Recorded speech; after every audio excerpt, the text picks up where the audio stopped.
Hello friends, welcome to Basara YouTube channel. कैसे हैं दोस्तों? उम्मीद है कि आप लोग बहुत अच्छे होंगे। सऊदी अरब की ऐसी इंपॉर्टेंट और जरूरी बात आप लोगों को बताने जा रहा हूं। अगर आप सऊदी अरब में वर्क वीजा पर आ रहे हो काम करने, या आप सऊदी अरब में काम करते हो, चाहे कंपनी में चाहे किसी कफील के पास में, तो आपके लिए कुछ नए नियम बनाए गए हैं और कुछ ऐसी जानकारियां ministry of human resource and social development and labour code की तरफ से बताई गई है, जो कि आपको जानना बहुत ज्यादा जरूरी है। इसके अलावा अगर आप सऊदी अरब से फाइनल एग्जिट जाने वाले हो, तो आपके पासपोर्ट को लेकर कुछ नई अपडेट आई है, जिसको आप लोगों को मैं बता दूं और आप लोग जान लीजिए, नहीं तो फाइनल एग्जिट नहीं लगेगा। इकामा में किस तरीके से हम फोटो चेंज करवा सकते हैं, काफी सारी अपडेट है जो कि आपको जानना जरूरी है। वीडियो को स्किप मत करना, पूरा वीडियो अच्छी तरीके से समझ लेना और काफी सारी जानकारियां हैं इसमें जो कि आपके लिए बेहद ज्यादा जरूरी है। वीडियो को लाइक नहीं किया तो लाइक करके भाई का अपने सपोर्ट करिएगा और चैनल को सब्सक्राइब नहीं तो कर लीजिएगा, क्योंकि ऐसे कंटेंट आपको बेसिक तौर पर इस चैनल पर मिलते रहते हैं। तो चलिए वीडियो को शुरू करते हैं। सबसे पहले हम बात करेंगे उन लोगों के लिए जो सऊदी अरब में नए वीजा पर आते हैं और यहाँ पर कॉन्ट्रैक्ट उनका कुछ और हो जाता है और उसके थ्रू में उनको सैलरी नहीं मिलती है। मान लीजिए आपका कॉन्ट्रैक्ट हो गया 1500 रियाल का, लेकिन आपकी कंपनी जो है वो आपको दे रही है 1000 रियाल या 1200 रियाल सैलरी। तो ऐसे में क्या करना चाहिए? तो किसी ने लेबर कोड से सवाल किया था, तो लेबर कोड ने खुद यहाँ पर बताया है कि ministry of human resource and social development labour affairs के इंजीनियर अल फैसल दाफियान ने बताया है कि सही सैलरी लेने के लिए वर्कर हकदार है, इसके लिए कंप्लेंट कर सकता है। अब चाहे वो कफील के पास में काम करता हो या प्राइवेट सेक्टर में काम करता हो, लेबर कोड इसीलिए बनाया गया है कि उनका कंप्लेंट सुना जाए और उस पर जो है निर्णय लिया जाए। ठीक है। उसके साथ साथ में एक चीज और यहां पर बताया गया है कि जो कॉन्ट्रैक्ट होता है वो लेबर और नियोक्ता यानी कि जो स्पॉन्सर है उनके दोनों के समझौते के अनुसार किया जाए। अगर ऐसे में उनको टाइम से सैलरी नहीं मिलती है या कम सैलरी मिलती है, कुछ भी होता है, तो इसके लिए वो कंप्लेंट कर सकते हैं। अब चाहे उनको 2 महीना हुआ 3 महीना हो, कुछ भी हो, इससे मतलब नहीं बनता भाई। तो अगर आपके साथ कुछ ऐसा है तो आप सीधा कंप्लेंट करो, इसके लिए डरो मत। अब बात करें यहाँ पर हम सऊदी से फाइनल एग्जिट जाने वालों के लिए, तो किसी ने सवाल ही किया था यहाँ पर जवाजात से। आपको फोटो दिखा देता हूँ, फोटो देखते रहिएगा। यहाँ पर सऊदी से अपने देश जाना है तो फाइनल एग्जिट के लिए पासपोर्ट में कितनी वैलिडिटी होना चाहिए? तो देखिए यहाँ पर जवाजात ने बताया है कि पासपोर्ट डिपार्टमेंट ने बताया कि सऊदी से फाइनल एग्जिट जाने के लिए पासपोर्ट पे कम से कम 60 दिन की वैलिडिटी होनी ही चाहिए। अगर 60 दिन से कम की आपकी वैलिडिटी है तो आपका फाइनल एग्जिट नहीं लगेगा। छुट्टी की बात अलग होती है और इकामा और पासपोर्ट का सिस्टम अलग होता है। अब हम बात करते हैं लाइसेंस को लेकर के। जैसे अगर आपके पास में विदेश का लाइसेंस है, दूसरे देश का, और आप नए वीजा पर सऊदी अरब में आए हो, ठीक है, और आप यहाँ चाहते हो कि अपने देश के लाइसेंस पर हम यहाँ गाड़ी चला सके, तो यहाँ पर किसी भाई ने सवाल किया था मुरूर से। उन्होंने पूछा था कि सर मैं सऊदी अरब में नया वीजा पर आया हूँ और ये जो असफाल्ट सुपरवाइजर यानी डामर प्राचीर जो रोड वगैरह जो बनाते हैं उस गाड़ी को चलाने के लिए, और मेरे पास अपने देश का लाइसेंस है, तो क्या मैं इस पर अभी मौके पर गाड़ी चला सकता हूं? तो यहाँ पर मुरूर ने क्या अपडेट में बताया है, आप यहाँ पर देख सकते हैं। इसमें बताया गया है कि आप चाहे किसी भी देश के हो, आपका लाइसेंस वैलिड होना चाहिए, तो आप 1 साल तक सऊदी अरब में उसका काम कर सकते हो, नहीं गाड़ी उसका चला सकते हो, इसमें कोई दिक्कत नहीं है।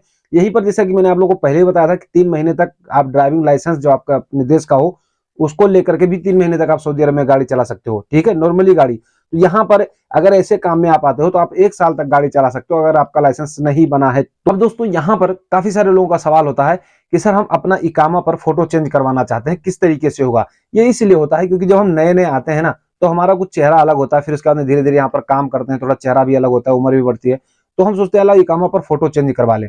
तो क्या ऐसा हो सकता है? जी हाँ, बिल्कुल हो सकता है। जवाजात ने यह बात बताई है कि यहाँ पर आपको फोटो चेंज करवाने के लिए 6 बातों का ध्यान रखना बहुत ज्यादा जरूरी है। अगर ये इन सारी चीजों में एक भी कमी होती है तो आपका फोटो चेंज नहीं होगा। आखिर क्या है, ध्यान दीजिएगा।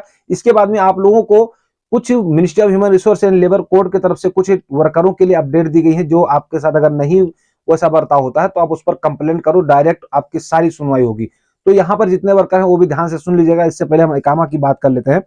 यहाँ पर बताया गया है कि सबसे पहले तो आपके पासपोर्ट में इकामा जो आपका पासपोर्ट है वो वैलिड होना चाहिए। अगर आपका पासपोर्ट वैलिड नहीं है तो आपका इकामा जो है, इकामा पर फोटो चेंज नहीं होगा। उसके साथ साथ में यहाँ पर बताया गया है कि सबसे पहले आपको जाकर के जवाजात का एक अपॉइंटमेंट लेना होगा। अपॉइंटमेंट लेने के बाद में आप वहां पर काउंटर पे जाओगे जहां पर कैमरे का सिस्टम होता है, वहां पर जाओगे तो आपको खुद समझ में आ जाएगा, ठीक है। उसके बाद में इकामा दे, तीसरे काउंटर पे आपको जाना होगा, इकामा देना होगा और वहां पर अपनी परेशानी बतानी होगी, ठीक है। उसके बाद में यहाँ पर बताया गया है कि चौथे काउंटर पर जाने के बाद में आपको फिंगरप्रिंट देना होगा। और पांचवा है जो अधिकारी, जो 5वें काउंटर पर आपको अधिकारी मिलेंगे, वो अधिकारी आपका फिंगरप्रिंट वगैरह लेंगे, सारा कुछ क्लियर करके फोटो खींचेंगे और सब क्लियर करके आपको दूसरे काउंटर पर भेज देंगे।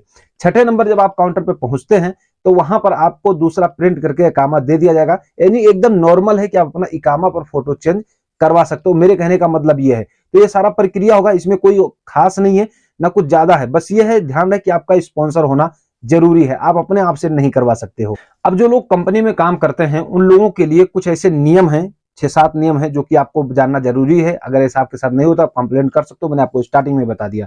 यहाँ पर आपको ministry of human resource and social development and labour code खुद कहते हैं कि अपने अधिकारों को जानिए और वकील बनिए। यहाँ पर स्क्रीनशॉट देख लीजिएगा। यहाँ पर अगर आपका जो चिकित्सा बीमा यानी बीमा इंश्योरेंस जो है आपका अगर नहीं होता है तो आर्टिकल नंबर 144 के थ्रू आप उस पर कंप्लेंट कर सकते हो। ये उन्होंने आर्टिकल नंबर 144 के थ्रू उल्लंघन किया उसका, ठीक है, तो उस पर आप कंप्लेंट कर सकते हो। दूसरा है अवकाश वेतन, यानी कि अगर आप छुट्टी कर लेते हो, छुट्टी हो गया आपका, मान लीजिए किसी बीच में छुट्टी लग गई या कोई त्योहार आ गया या कोई यहाँ पर सरकारी छुट्टी है, अगर उसका सैलरी कटता है तो उस पर भी आप कंप्लेंट कर सकते हो आर्टिकल नंबर 109 के थ्रू। ओवर टाइम अगर आपको नहीं मिलता है, आपसे ओवर टाइम कराया जा रहा है, अगर ओवर टाइम नहीं मिलता है तो भी वो गलत है, उस पर भी आप कंप्लेंट कर सकते हो आर्टिकल नंबर 107 के थ्रू, ये आपका अधिकार है। वहीं पर अगर मजदूरी का भुगतान ना करे कोई, यानी कि आपका सैलरी टाइम से ना मिले, तब भी आप कंप्लेंट कर सकते हो आर्टिकल नंबर 90 के थ्रू, यानी 90 के थ्रू में। देखिए ये बातें मैं आप लोगों को इसलिए बता रहा हूं क्योंकि बहुत से लोगों के साथ में ऐसी परेशानियां होती हैं और वो बेचारे परेशान होकर रह जाते हैं, है ना, तो जानना यार जरूरी है भाई। तो यहां पर पांचवा जो बताया गया है सेवा पुरस्कार की यानी समाप्ति, यानी कि जब भी आप रिजाइन देते हो या आपका टाइम खत्म होता है, अपने देश जाने लगते हो, तो उस पर बोनस वगैरह जो बनता है ना, अगर ये भी नहीं मिलता तो इस पर भी आप कंप्लेंट कर सकते हो। बहुत से भाई हमारे हैं जो कंप्लेंट किए हैं, लेकिन ये लोग स्पॉन्सर लोग क्या काम करते हैं, उनको घुमा देते हैं। वहां तो बोल के आएंगे ठीक है हो जाएगा, लेकिन यहाँ आकर जल्दी नहीं करना है। तो उन लोगों के लिए भी मैं दूसरी वीडियो बनाऊंगा किस तरीके से क्या करना है, वो भी जानकारी हो जाएगी आपको।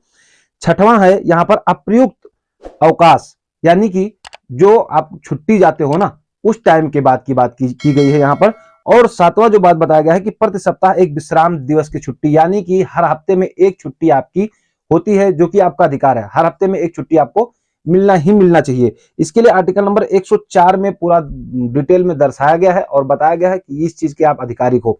तो आई होप कि दोस्तों ये जानकारी आपको जरूर पसंद आई होगी। अगर आपके मन में कोई डाउट है तो कमेंट कीजिएगा, नीचे इंस्टाग्राम ट्विटर हर चीज का लिंक दिया वहां पर कमेंट कीजिएगा या वॉइस में से भेजिएगा, मैं कोशिश करूंगा आपको जवाब देने की। दोस्तों चलिए फिर मिलेंगे आपसे किसी नेक्स्ट वीडियो नेक्स्ट अपडेट के साथ में, तो वीडियो को शेयर करना मत भूलिएगा। तब तक के लिए जय हिंद।